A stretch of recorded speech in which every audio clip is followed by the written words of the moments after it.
Dashboard. So this is a test account that I ran long back, so I don't have any ads currently running on it, but I have run some in the past in this. So let's quickly look at how to set up a campaign in this specific dashboard. This is what the dashboard looks like, and here you can see that we have campaigns, ad sets, and ads.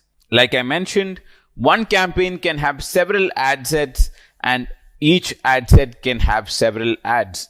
So we can look at the structure and how it goes about once we familiarize ourselves with the dashboard. So just quickly have a look at what all the dashboard contains. So here, this is the button where you actually create a campaign, the plus create button.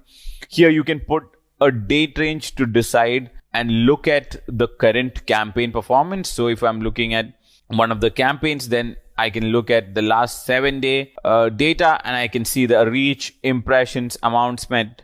Of course, this, because I haven't spent anything recently, there's no data shown. I can also look at this as a maximum or an all-time report where I can see the amount being spent, the impressions, the cost per result, whatever the metrics that make sense for you. Of course, these metrics, you can change them. So in the columns part, you can go and customize your columns and set which are the metrics that matter most to you, and you can show them. So here, let's quickly get started and have a look at creating a campaign.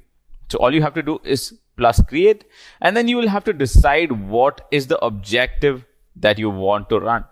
So there are different objectives like I mentioned in our presentation. So there is, if you are looking at awareness, you have the brand awareness, reach. Otherwise, if you are in consideration, you can look at traffic, engagement, app installs, video views, lead generation, messages. And in conversions, you have conversion, catalog sales, and store traffic. Once you get a hang of launching one specific campaign, I think you can figure out what the other campaigns and how the setup looks like. If you have any clarification as to what exactly the campaign objective is, you can always press on the information icon where Facebook shows you what exactly the campaign objective means. So if you look at app install, it shows that show your ad to people most likely to download and engage with your app. Or if you look at store traffic, show your ad to people most likely to visit your physical store when they are near them. So this is more of a location based physical store campaign. So there are different types of campaign, and for the ease of this video, I think I'll restrict myself to the conversion campaign and just look at a few other important campaign types. So the conversion campaign is widely used, and a lot of businesses use digital marketing and Facebook campaigns to drive conversions, say purchases or whatever the conversion action they have in mind. So this is a very, very crucial campaign type. So I think I'll get started with that campaign, and probably we can just quickly have a look at a few other important ones too. So let's get started and click on the conversion objective, post which you will have to enter the campaign details, ad set name, ad name, etc. So I will not enter it here. I can either enter it here or just click on continue, and you can see the different options available. So there are a lot of options here which might look a bit overwhelming in the start, but once you get a hang of it, it's going to be very, very simple. There are a few basic steps to be taken to actually launch a Facebook ad campaign. So we will just stick to the basics of it. I will just show you what is needed to get started with it, but I will of course explain what this means and if you need a specific setting or not. So let's get started and probably name this Facebook test campaign for great learning. So here we go, and we can look at the special ad categories. You can ignore this because this is not needed. This is for ads that are related to social issues, elections, or politics. You don't need to do any sort of a change here. And campaign details as well, you don't really have to make a change, but I will still let you know what is possible. So you can leave this at default to launch your campaign, but you can always have a look at this. Buying type is auction by default, which is the only option available there. And the campaign objective is what we just selected, that is conversion. So you can change it at this point, but once the campaign is launched, you can't really shift campaign objectives. So here you can also put a campaign spending limit. So I'm not going to tinker with this too much. So if you want to, you can actually enter a spend limit. So you can put, say, 100 rupees here, but this is not very necessary. You can probably ignore this and you can take a call later if needed. So A/B test as well, you don't have to make any changes here. A/B test essentially means that if you want to test one particular campaign type versus another, that is when you do an A/B test. So you want to, say, test out website traffic campaign objective versus conversion campaign objective. You want to see which is driving better results for you, which is driving higher CTR, which is driving higher purchases or conversions.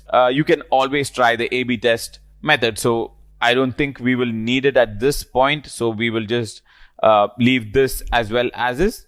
And here comes the budget part. So you can use a campaign budget optimization. That is, if you're using multiple ad sets, so you have about, say, 3 to 5 ad sets. Of course, that number completely depends on how you want to go about it. You can even have just 2 ad sets or how many ever you want. So if you choose a campaign budget optimization, this means that Facebook will decide which ad set needs to get how much money. So you don't have control on each ad set. So campaign budget optimization means that you are telling Facebook that I have put how many ever ad sets in this campaign, but you decide which is performing best for me and allocate budgets accordingly. So Facebook gets control over the spend limits in campaign budget optimization. A lot of Facebook ads users believe that CBO or campaign budget optimization is a very good way to go ahead with things. So let's get started and probably turn this on. And of course, I can also show you how to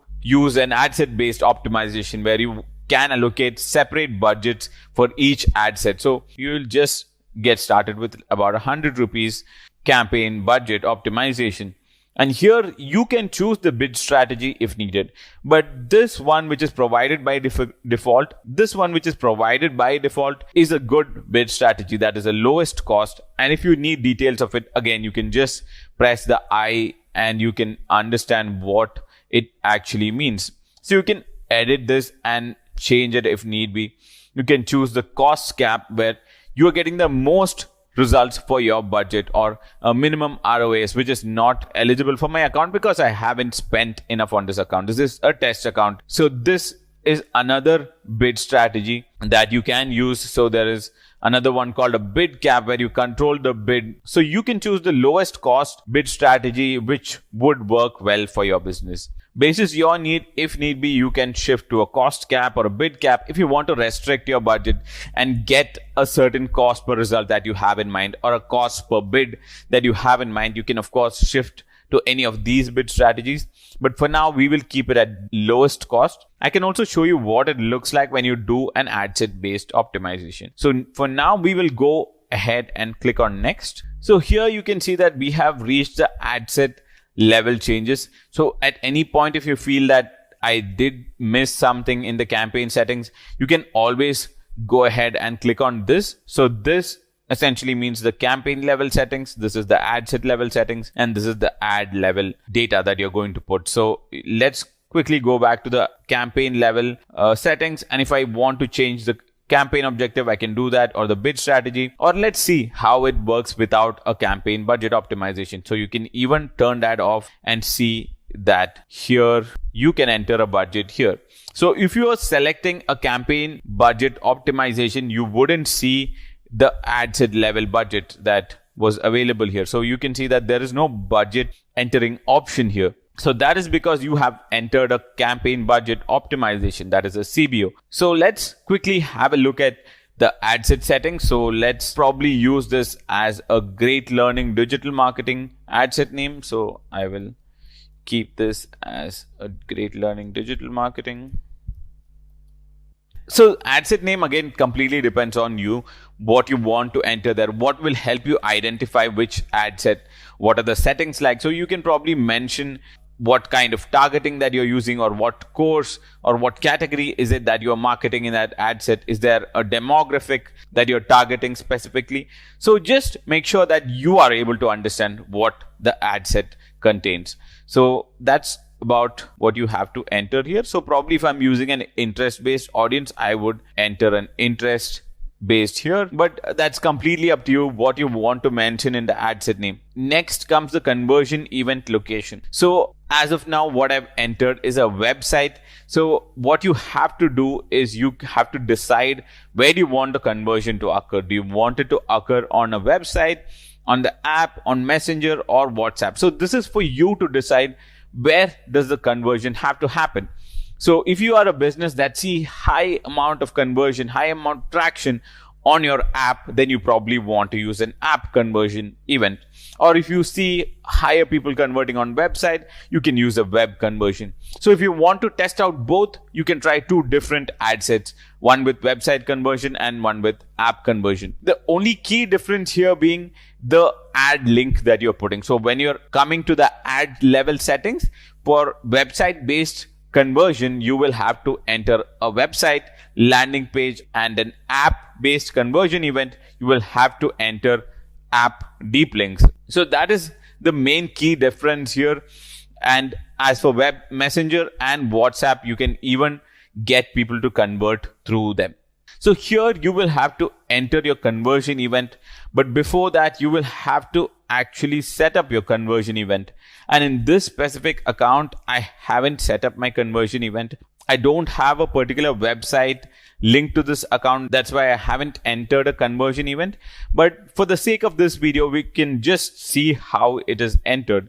So you can just click on a conversion event, say purchase.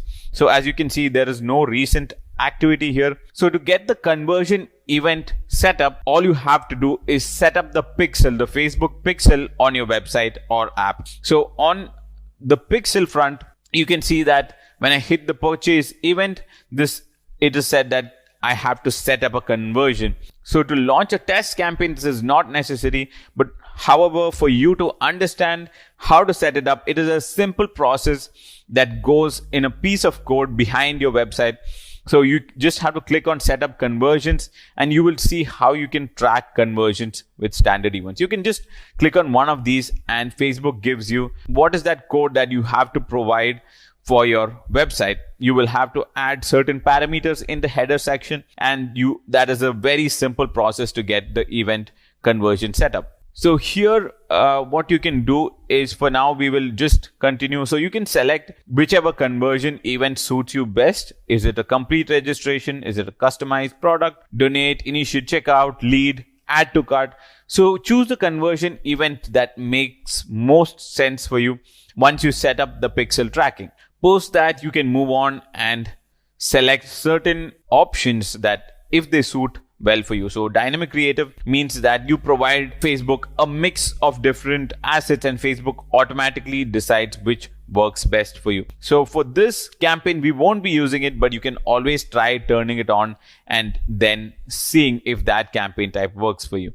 So here again, I'm not going to use the offer tab. We will just keep it off. So all you have to do for now is select the ad set name, the website, and the conversion event. And post that, what you can do is you can enter the start and end date.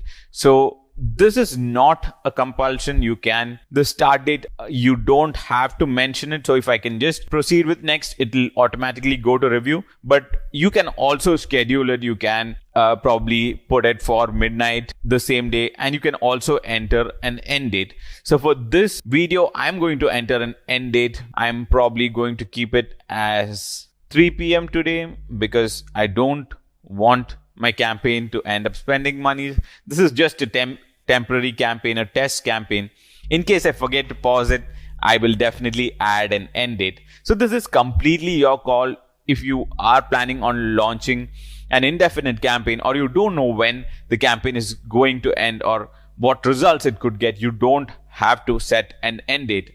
But if you are testing it out, if you just testing the waters, you don't